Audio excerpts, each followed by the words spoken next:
memang di kampus juga sinyalnya juga ngadat-ngadat ini, nyindung. Oke, materi kita itu kemarin tertukar ya dengan materi sebelumnya.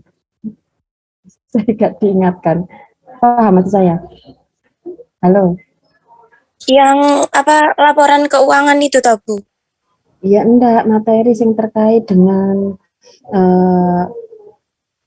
apa itu manajemen laba itu sebenarnya kan materi setelah UTS yang saya sampaikan sebelum UTS itu loh, di pembahasan materi kedua gitu ya. Paham maksud saya? Enggak, Ibu, paham.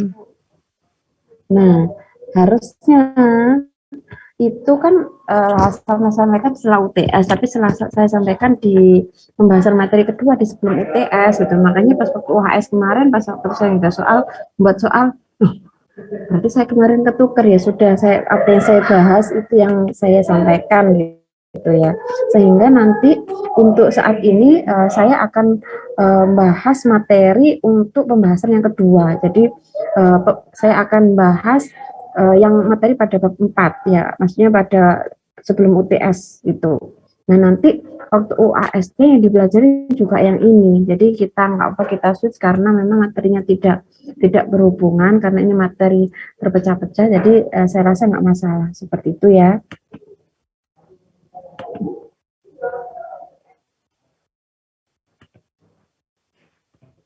Oke, jadi kita ke materi metodologi riset dan teori dasar. Ya, jadi kalau akuntansi ya ada metodologi riset.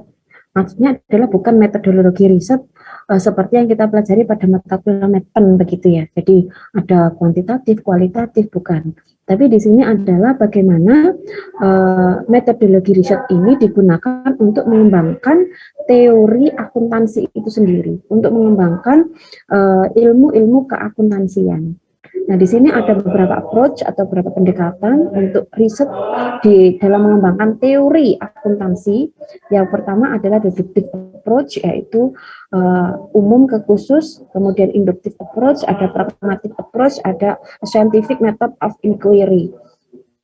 Nah, untuk deductive approach ini adalah bagaimana kita menarik suatu hal yang umum ke hal yang khusus.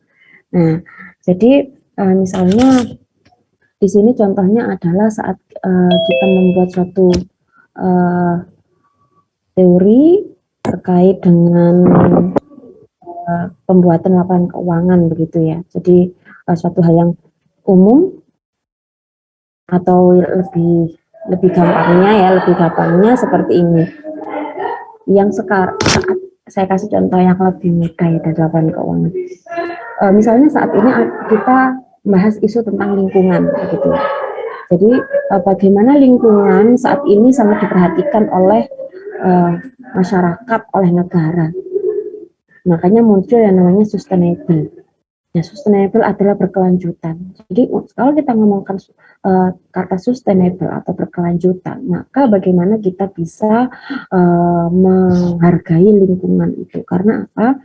Karena lingkungan itu merupakan faktor utama dalam mempertahankan keberlanjutan tersebut. Apa maknanya di sini? Maknanya adalah manusia, perusahaan, atau siapapun harus menjaga lingkungan tersebut. Nah, karena dengan lingkungan, misalnya lingkungannya tercemar, lingkungannya rusak, maka itu akan berimbas pada manusia itu sendiri dan berimbas juga pada yang namanya perusahaan. Karena bahan baku yang ada di perusahaan itu sebagian besar berasal dari lingkungan.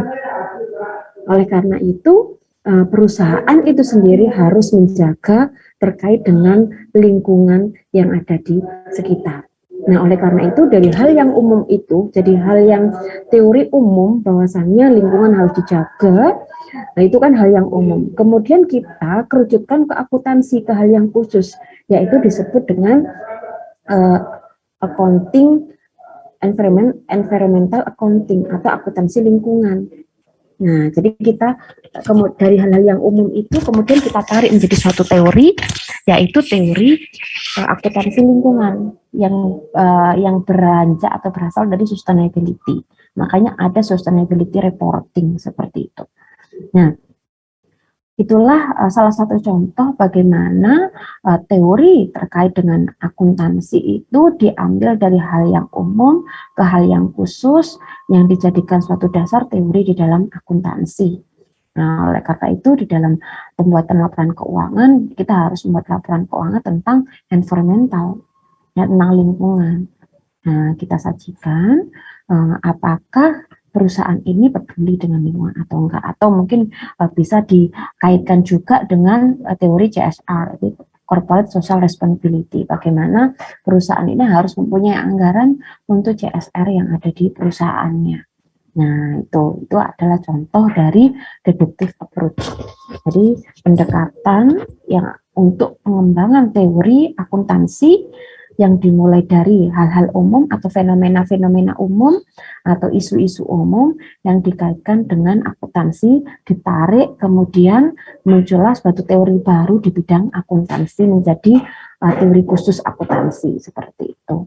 Nah, kalau inductive approach adalah bagaimana pendekatan itu kebalikan dari deduktif. Kalau induktif adalah khusus ke umum. Jadi hal-hal yang khusus kemudian ditarik ke atau digeneralisasi ke hal-hal yang umum. Yang ini menjadikan teori akuntansi itu bermanfaat untuk masyarakat. Nah, contohnya adalah saat kita membuat suatu laporan keuangan gitu ya. Nah, laporan keuangan di dalam SAK itu ada yang namanya SAK EMKM, SKK etap begitu ya. Bagaimana SAK EMKM yang sudah dibuat itu digunakan oleh masyarakat umum, dibuat oleh perusahaan-perusahaan umum yang itu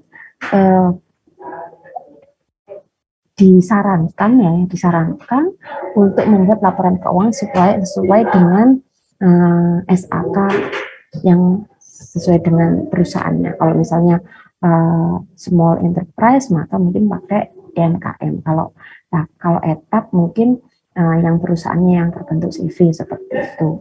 Nah, itu. Jadi teori khusus ya, akuntansi secara khusus kemudian digenerate ke hal-hal yang umum itu. Terus yang berikutnya adalah pragmatic approach, yaitu penyelesaian masalah. Nah, di sini bagaimana pengembangan teori akuntansi itu didasarkan pada pendekatan penyelesaian masalah. Mendapatkan masalah, ada permasalahan apa yang ada di masyarakat, kemudian permasalahan itu bisa diselesaikan dengan menggunakan teori akuntansi, atau permasalahan tersebut bisa ditarik menjadi sebuah teori seperti itu. Nah, ini mungkin berawal dari laporan keuangan itu. Jadi misalnya perusahaan atau usaha kecil jika ingin mendapatkan suntikan modal dari perbankan, syaratnya adalah harus membuat laporan keuangan. Nah, perusahaan kecil tidak tahu bagaimana cara membuat laporan keuangan. Nah, itu kan problem. Nah, ada masalah. Oh, berarti permasalahannya adalah perusahaan yang kecil harus membuat laporan keuangan, sedangkan mereka tidak bisa. Nah, oleh karena itu dibuatlah suatu teori akuntansi atau dibuatlah suatu standar akuntansi untuk menyelesaikan permasalahan itu. Nah, yaitu dengan membentuk SAK EMKM. Nah, kemudian mungkin IAI sebagai ini ya penerbit dari SAK itu kemudian membuat pelatihan-pelatihan kepada EMKM atau membuat pelatihan kepada small industry untuk membuat laporan keuangan. Nah, sehingga apa? Sehingga dari SAK EMKM itu dapat menyelesaikan masalah yang ada di masyarakat. Nah, berikutnya adalah scientific method of inquiry. Jadi metode penyelidikan ilmiah. Nah, metode penyelidikan ilmiah itu maksudnya adalah apa yang ada di dalam masyarakat, di dalam perusahaan, kemudian kita selidiki dengan metode ilmiah. Nah, metodologi riset inilah yang saat ini kita lakukan untuk skripsi. Jadi makanya kalau di skripsi itu kita tahu dulu apa kondisi yang ada di perusahaan. Kondisi yang ada di perusahaan bagaimana, kemudian kita menyelidiki Nah, kemudian kita menyadari, kemudian kita tarik, oh ternyata misalnya suatu sistem itu tidak baik, atau sistem informasi akuntansi itu tidak bisa digunakan untuk perusahaan yang kecil karena dia prosedurnya nggak jelas. Akhirnya bisa kita tarik kesimpulan seperti itu. Nah, itu adalah pengembangan dari metodologi riset dengan scientific method of inquiry. Terus berikutnya, halo, ini suara saya terdengar? Halo? Jelas, Terdengar, Bu. Terdengar, benar, Ibu. Bu. Nah, kalau kita lihat riset-riset terkait dengan akuntansi, kalau kita lihat jurnal-jurnal atau artikel-artikel yang sudah kita baca sebelumnya, ini kan Anda semester 7 ini wajib untuk membaca jurnal atau artikel ya. Karena apa? Di situ mungkin kita bisa menambah informasi terkait dengan teori-teori akuntansi. Nah, pada dasarnya teori akuntansi itu dibagi dua, yaitu teori akuntansi normatif dan teori akuntansi positif. Ya, dan teori akuntansi positif dan normatif ini dikembangkan dengan menggunakan metode ilmiah atau dengan research atau penelitian. Nah, teori akuntansi normatif ini di mana pandangan pribadi yang subjektif. Jadi bagaimana seseorang itu memandang suatu teori itu dengan pandangan subjektif. Itu adalah teori akuntansi normatif. Pandangan subjektif apa yang dimaksud? Yaitu pandangan-pandangan yang menurut seseorang itu benar. Pandangan-pandangan yang menurut seseorang itu bisa dipraktekkan dalam kehidupan. Pandangan bagaimana suatu dasar teori itu bisa diaplikasikan dengan kehidupan nyata. Jadi ini adalah pandangan, jadi subjektif. Contoh teori akuntansi normatif misalnya, di sini Anda tahu ini ya, weton pahing pon legi gitu loh, tahu nggak? Tahu. Nah, kalau anda lihat ya, orang Jawa ya, tanda kutip ya, orang Jawa itu biasanya dia menghitung sesuatu atau menentukan sesuatu berdasarkan weton itu, bener nggak? Kalau lahirnya Rebo apa, nanti harus berjodoh dengan apa, begitu ya? Bener nggak? Iya, Bu, benar. Iya. Ya, ada. Ya.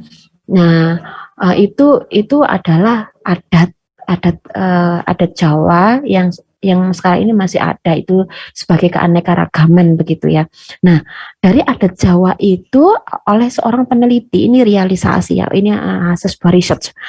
Maksudnya itu, masuk realisasi dalam artian adalah ada seseorang yang melakukan penelitian terkait itu gitu loh.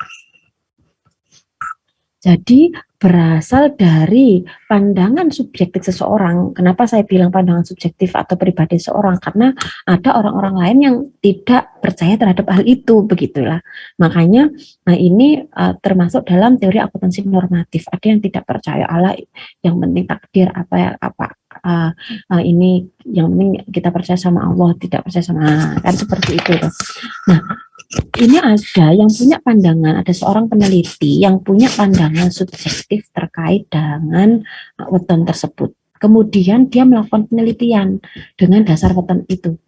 Dia melakukan penelitian kepada beberapa perusahaan yang perusahaan itu melakukan kecurangan. Ada fraud. Tadi bagian akuntansinya itu melakukan kecurangan. Nah, dari beberapa perusahaan itu dia gali, dia tanya, dan dia rekap. Ternyata bagian keuangan yang telah melakukan penyelewengan atau kecurangan itu lahir pada, saya lupa, anggap saja lahir pada hari Minggu Legi misalnya. Nah, kebanyakan tenaga akuntansi yang melakukan penyelewengan itu lahir pada Minggu Legi. Akhirnya dia menarik kesimpulan bahwa jangan merekrut tenaga akuntansi yang lahir Minggu Legi, karena berdasarkan penelitian ini yang lahir Minggu Legi punya karakter yang nggak bagus, nyolongan atau melakukan penyelewengan seperti itu. Itu hasil penelitian dia berdasarkan dari perusahaan-perusahaan yang melakukan penyelewengan. Nah, itu hasil penelitian seperti itu dihubungkan dengan akuntansi, yaitu penyelewengan atau kerugian itu, dan itu disebut dengan teori akuntansi normatif. Nah, di sini yang di perusahaan ya, maaf, di lembaga pendidikan yang sampai saat ini masih menganut teori akuntansi normatif adalah Universitas Brawijaya. Ya, jadi di dalam penelitian-penelitian di jurnal akuntansi Universitas Brawijaya Malang ya, Unbra, itu dia menganut teori akuntansi normatif, sehingga jurnal-jurnalnya juga multi paradigma. Jadi jurnal-jurnalnya unik-unik, aneh-aneh begitu. Ya karena peneliti-penelitinya menganut akuntansi normatif, jadi pandangan-pandangan subjektif yang dia pahami di masyarakat kemudian dihubungkan dengan akuntansi.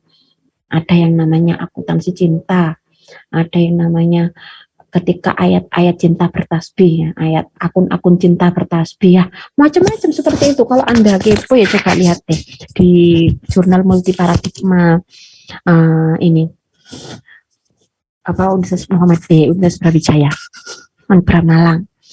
Nah, juga banyak universitas yang menganut teori akuntansi positif. Nah, jadi teori akuntansi positif itu bersifat empiris, jadi menggunakan pendekatan ilmiah ya.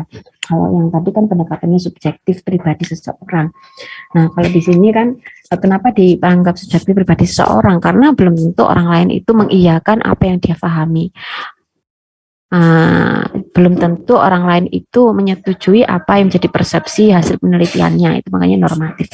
Kalau positif ini berdasarkan hasil empiris, berdasarkan kaidah ilmiah, berdasarkan teori-teori yang secara ilmiah ya, tidak berdasarkan teori dari pandangan subjektif.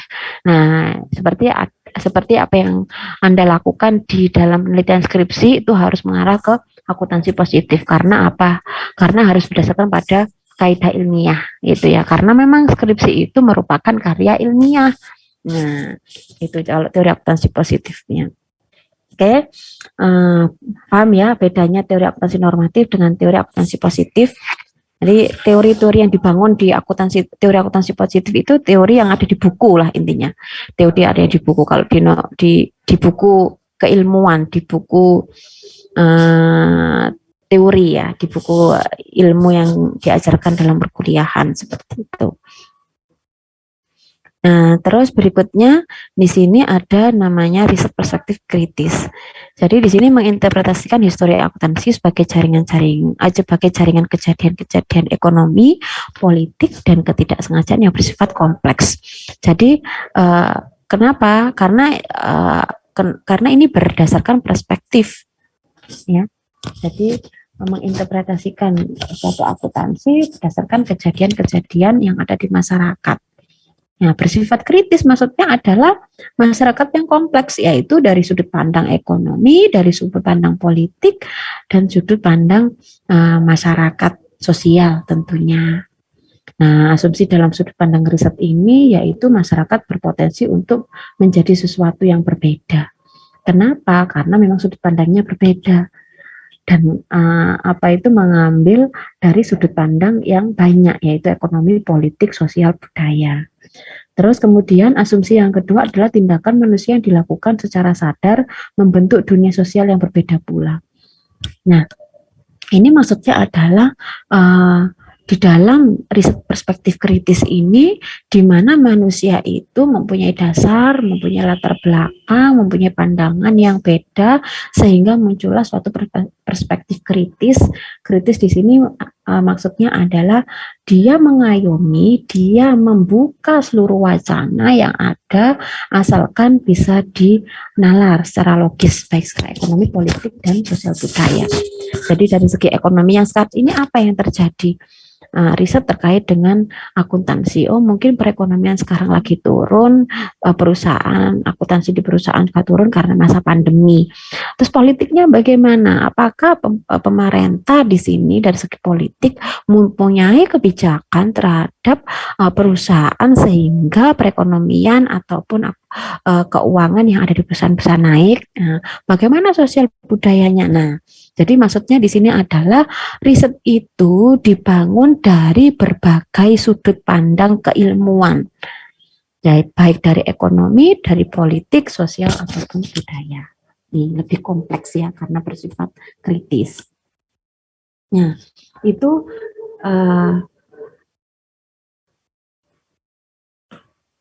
terkait dengan metodologi riset dan teori dasar yang ada di dalam akuntansi ya. Jadi saya kasih dasarnya karena apa? Karena untuk yang lebih detail di dalam laporan keuangan itu sudah Anda dapatkan banyak ya di mata kuliah sebelumnya.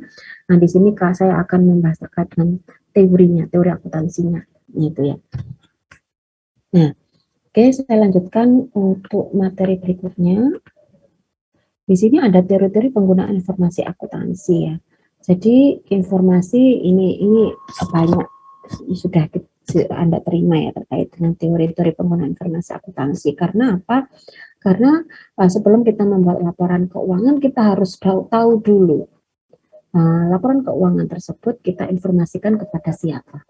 Laporan keuangan tersebut kita tujukan kepada siapa. Karena pengguna laporan keuangan itu membutuhkan suatu informasi terkait dengan akuntansi atau laporan keuangan yang ada di perusahaan. Nah, informasi laporan keuangan itu digunakan oleh pihak eksternal untuk melakukan investasi, tentunya ya. Jadi sebelum mereka berinvestasi, dia harus tahu informasi tentang laporan keuangan itu. Nah, misalnya investasi tersebut digunakan oleh sebuah investor untuk membeli sebuah saham, untuk menahan sahamnya atau menjual saham yang dimiliki. Ya, jadi ada analisis dasar yaitu fundamental analysis. Jadi kita harus punya analisis dasar dalam melakukan investasi, begitu ya, yaitu dari rasio-rasio yang kita hitung dari laporan keuangan ya.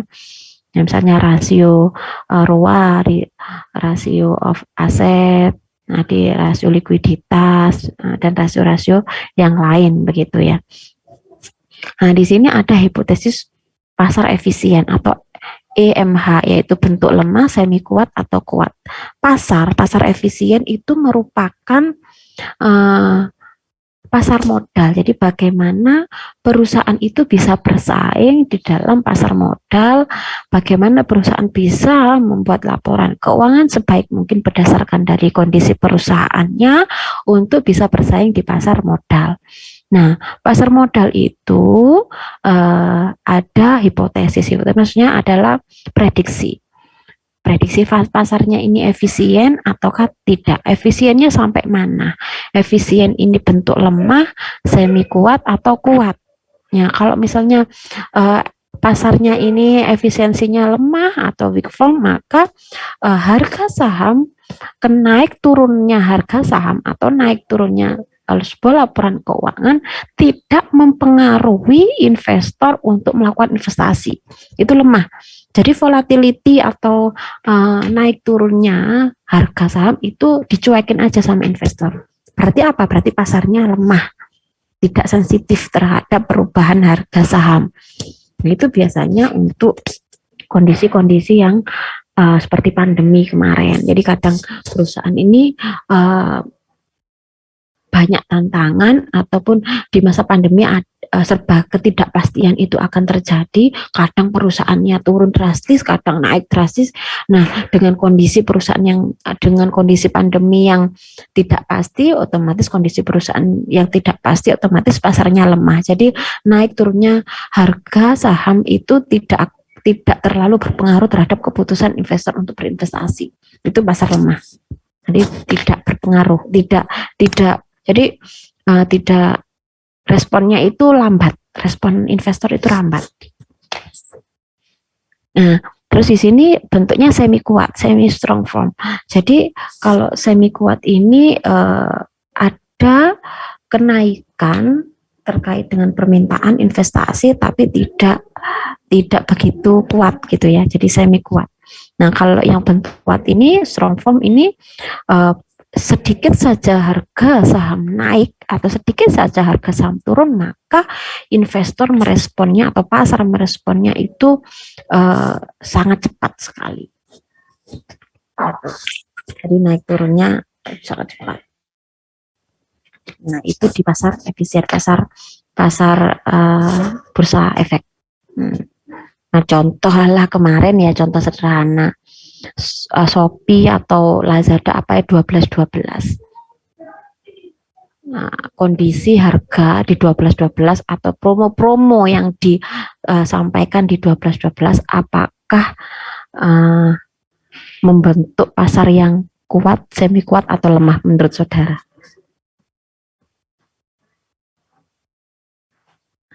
Apa kira-kira? Jadi promo ataupun apa itu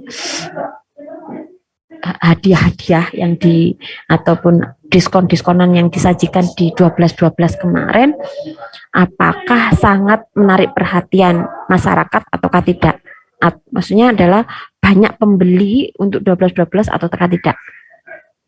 Menurut Anda? Sangat menarik, Ibu. Iya. Jadi dalam kondisi tersebut, kira-kira dalam bentuk pasar yang mana ini? Bentuknya lemah, semi kuat atau kuat?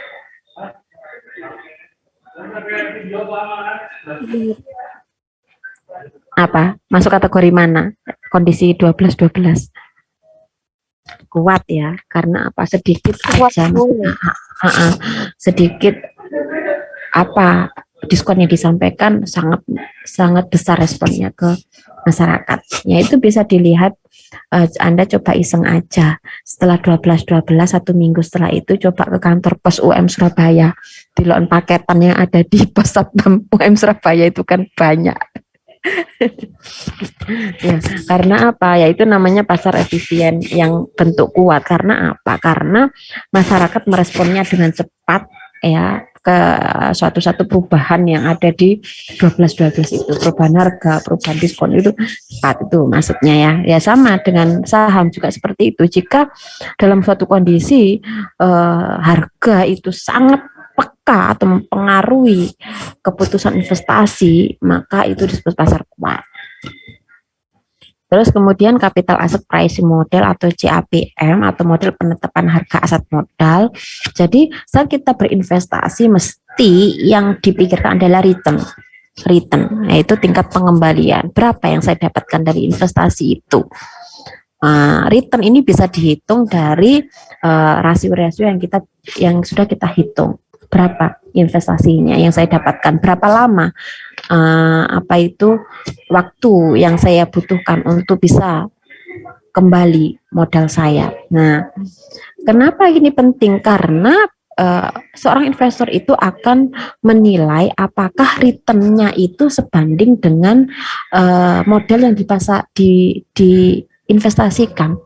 Karena di sini teorinya adalah high risk, high return. Jika suatu resiko itu besar, maka returnnya itu juga besar. Ya, jadi jika suatu perusahaan itu di dalam puncak, maksudnya perusahaan yang besar, nah perusahaan besar itu juga ada pesaing yang besar sehingga risknya juga besar atau resikonya besar, maka di situ pula returnnya juga ikut besar. Nah, teorinya seperti itu. Jadi jangan tergiur dengan low risk, high return. Nggak ada resiko, returnnya besar, itu mesti investasi bodong gitu. Nah, jadi tinggal tanam modal 5 juta, Anda akan mendapatkan setiap bulannya sekian juta. Nah, akhirnya uangnya dibawa kabur. Jadi nggak ada bisnis itu low risk, high return, nggak ada.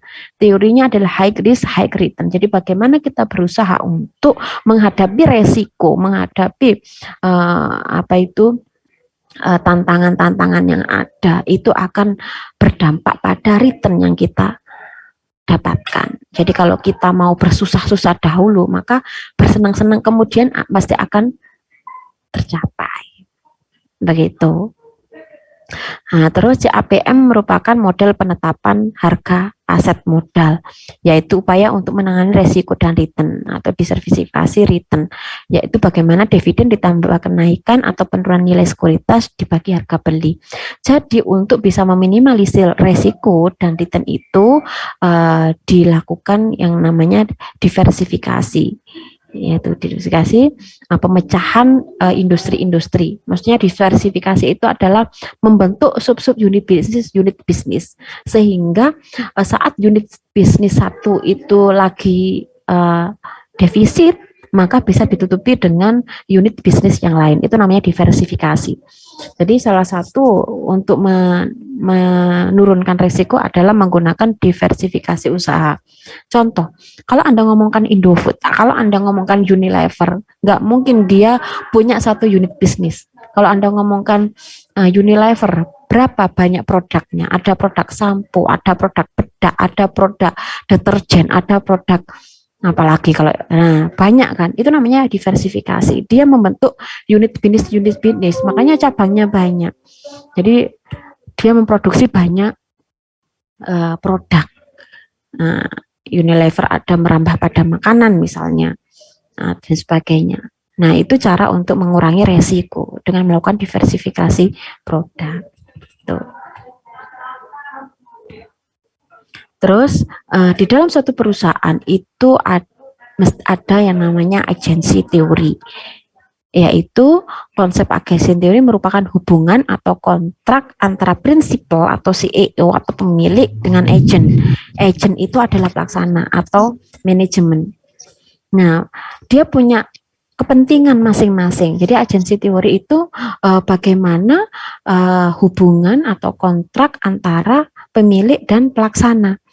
Pelaksana ini bagaimana pelaksana atau manajemen itu menginginkan bagaimana perusahaan atau kegiatan operasionalnya itu berjalan dengan baik, yaitu dia hanya sebatas ini operasional atau kegiatan sehari-hari. Tapi kalau CEO dia pandangannya bagaimana perusahaan ini investasinya banyak, apapun bisa dilakukan untuk bisa menguntungkan dari segi CEO-nya, dari segi pemilik. Jadi sahamnya harus naik seperti itu. Nah, sehingga muncullah suatu agensi teori, yaitu mengasuskan bahwa agen memiliki lebih banyak informasi daripada prinsipal. Nah, dan asimetri informasi atau ketidaksamaan informasi, jadi pelaksana manajemen itu lebih banyak informasinya daripada CEO. Nah, sehingga dengan kepentingan yang berbeda-beda ini, CEO ini bersuudon kalau manajemen ini akan membuat suatu laporan yang tidak benar terhadap perusahaan itu. Dan itu memang terrealisasi gitu ya. Jadi memang manajemen itu kan pelaksana, dia juga membuat laporan keuangan. Lah, sehingga mengasumsikan bahwa agen ataupun pelaksana ataupun manajemen itu memiliki lebih banyak informasi daripada prinsipal. Nah, itu namanya asimetri informasi. Jadi ketidaksamaan informasi yang diterima. Nah, sehingga CEO ini selalu bersuudon kepada manajemen, jangan-jangan laporan keuangan ini bohong, aku dibujui. Nah, jangan-jangan labanya nggak sekian. Nah, karena asimetri informasi itu, tadi prinsipal itu lebih sedikit informasinya, sehingga dia punya suudon, dan suudon inilah yang membuatkan suatu masalah, yang memunculkan suatu konflik. Nah, konflik inilah yang kemudian dapat memicu biaya agensi. Nah, jadi ada biaya agensi. Biaya agensi apa terkait dengan apa misalnya? Nah, akhirnya CEO ini membuat konsultan seperti itulah. Itu adalah biaya agensi yang didasarkan pada asimetri informasi ini tadi. Muncullah biaya-biaya baru karena adanya asimetri informasi. Ya, itulah hubungannya agensi teori, asimetri informasi. Ya, kalau Anda akuntan ini harus paham agensi teori itu ya. Nah,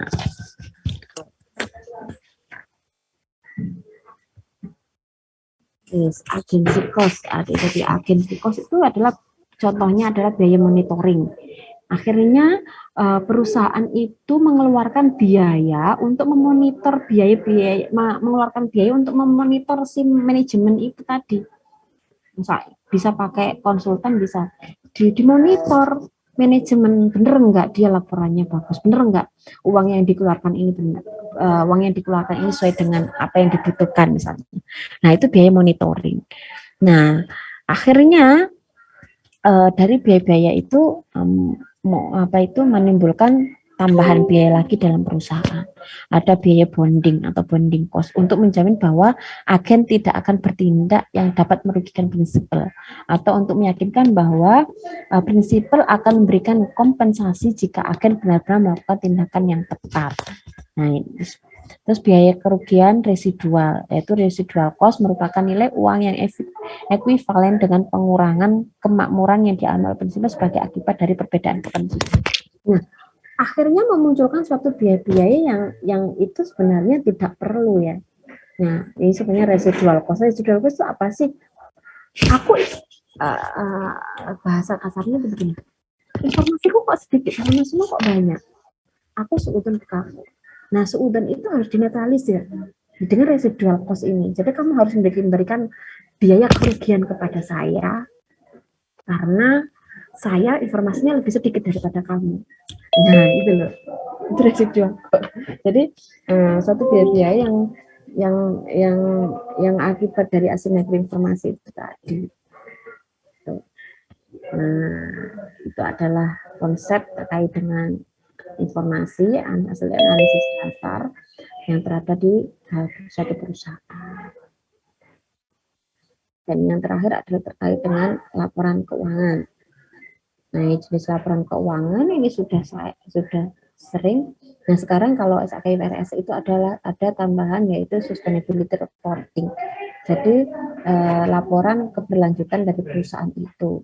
Nah, namun di Indonesia sekarang masih voluntary. Voluntary itu adalah sopo sing gelem laporno, kalau nggak gelem ya wis gitu. Itu. Jadi sustainability reporting di Indonesia saat ini masih belum mandatory ya. Belum wajib, tapi hanya voluntary. Jadi silahkan jika Anda ingin mendapatkan nilai plus dari investor, maka silahkan membuat sustainability reporting. Tapi kalau jika Anda tidak berkenan juga apa-apa. Gitu. Itu namanya voluntary, masih volunteer, bukan mandatory. Beda dengan di perusahaan Eropa, kalau perusahaan Eropa sudah mandatory ya. Jadi laporan keuangan itu sudah harus mencakupkan sustainability reporting. Gitu.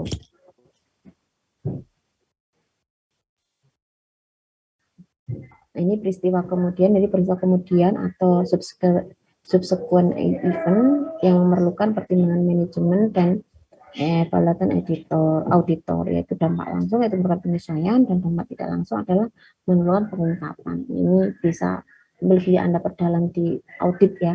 Jadi bagaimana di dalam suatu laporan keuangan itu ada subsequent event, yaitu dampak langsung yang berdampak pada perusahaan, dan laporan keuangan yang itu harus memerlukan penyesuaian terhadap laporan keuangan itu. Nah, kemudian ada dampak tidak langsung. Nah, kalau dampak tidak langsung itu tidak perlu penyesuaian, tapi hanya pengungkapan di dalam laporan keuangan. Nah, pengungkapan ini bisa dicantumkan dalam catatan atas laporan keuangan seperti itu. Nah, keterbatasan laporan keuangan di sini bahwa laporan keuangan itu bersifat historis. Karenanya laporan keuangan tidak dapat dianggap sebagai satu-satunya sumber informasi dalam proses pengambilan kebijakan. Jadi memang laporan keuangan itu adalah suatu yang kita sampaikan kepada pihak internal maupun eksternal yang bersifat historis.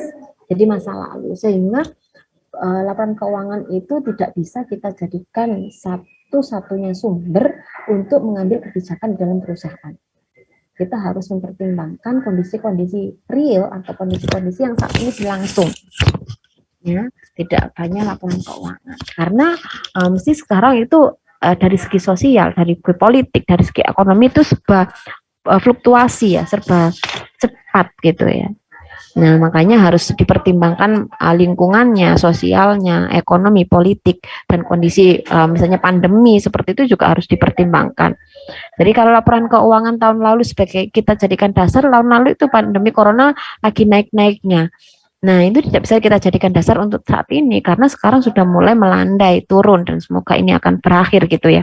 Nah, itu juga tidak bisa kita jadikan dasar untuk menjustifikasi sebuah kebijakan. Oh, kita harus menghati-hati untuk pemasaran karena corona. Tidak bisa karena apa? Sekarang kan sudah melandai. Akhirnya kita juga pertimbangan terkait dengan pemasaran juga akan berbeda dari tahun lalu.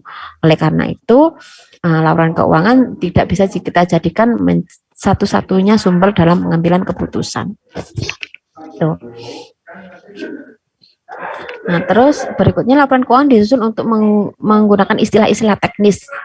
Jadi laporan keuangan itu disajikan dengan menggunakan bahasa-bahasa teknis, dengan menggunakan bahasa-bahasa akuntan, sehingga tidak semua orang itu bisa memahami apa yang disajikan pada laporan keuangan tersebut.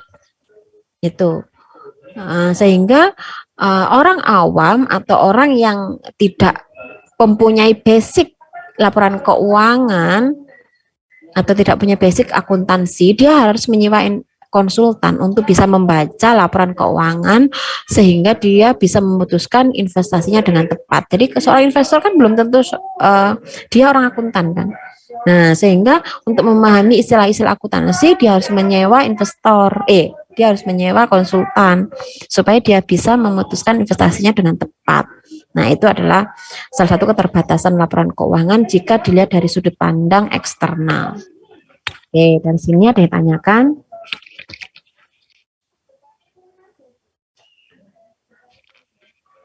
Oke, ada yang ditanyakan sampai sini. Untuk materi nanti bisa di-share ya, apa Mbak Nia ya, ke grup ya. Ya. Saya tanya, ini di SPM itu jadinya hari apa ya? Kok Bu Ana bilang saya hari Senin, terus kadang hari Kamis, begitu? Kalau di akuntansi A itu SPM masih stabil di Rabu, Bu. Oh, beda-beda kelas. Oh, ya. Ya sudah, berarti kita kembali ke Senin ya, insya Allah minggu depan ya, kita kembali ke Senin. Oke. Iya, Bu.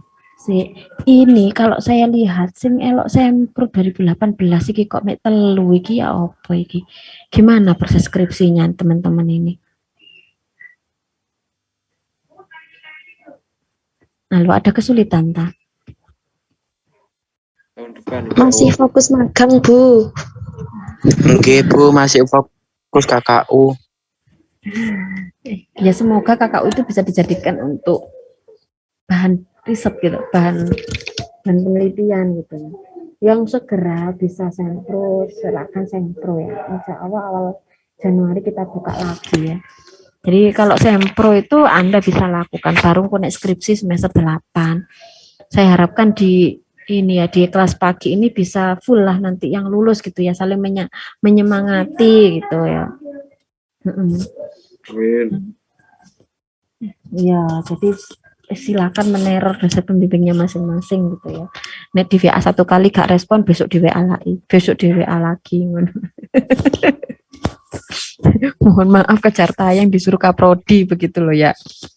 Iya biar soalnya lulusan kita memalukan ya.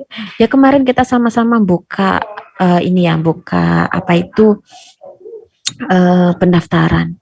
Manajemen yang daftar itu 30 orang. Aku tangsi mek 8. Ya Allah, mek 8 orang. Yo malu sama Pak Dekan saya. Bu, ini gimana mahasiswanya ini? Sebentar Pak, coba saya kayak cari informasi dulu. Makanya ini saya sekalian saya minta informasi ini apa yang menjadi kendala gitu ya. Nah, jadi magang bisa disambi untuk merevisi proposalnya begitu ya. Kalau dengan Bu Jenny bisa ke kampus. Kalau saya sukanya ke kampus karena nek ngelokno itu ben enak. Oh ini gak bener itu ben enak. Tanya Alivia ini. Dia sing rajin ndek Bu Jenny ki Alivia. Alivia dah? Ya Alivia. Yes, gitu.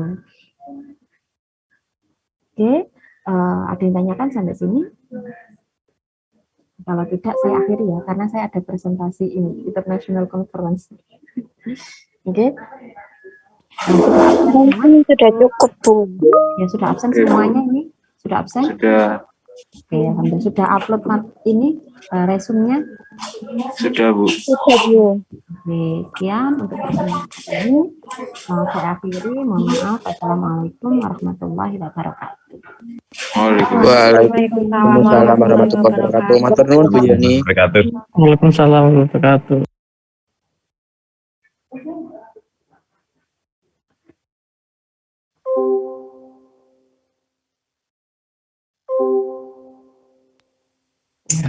Waduh.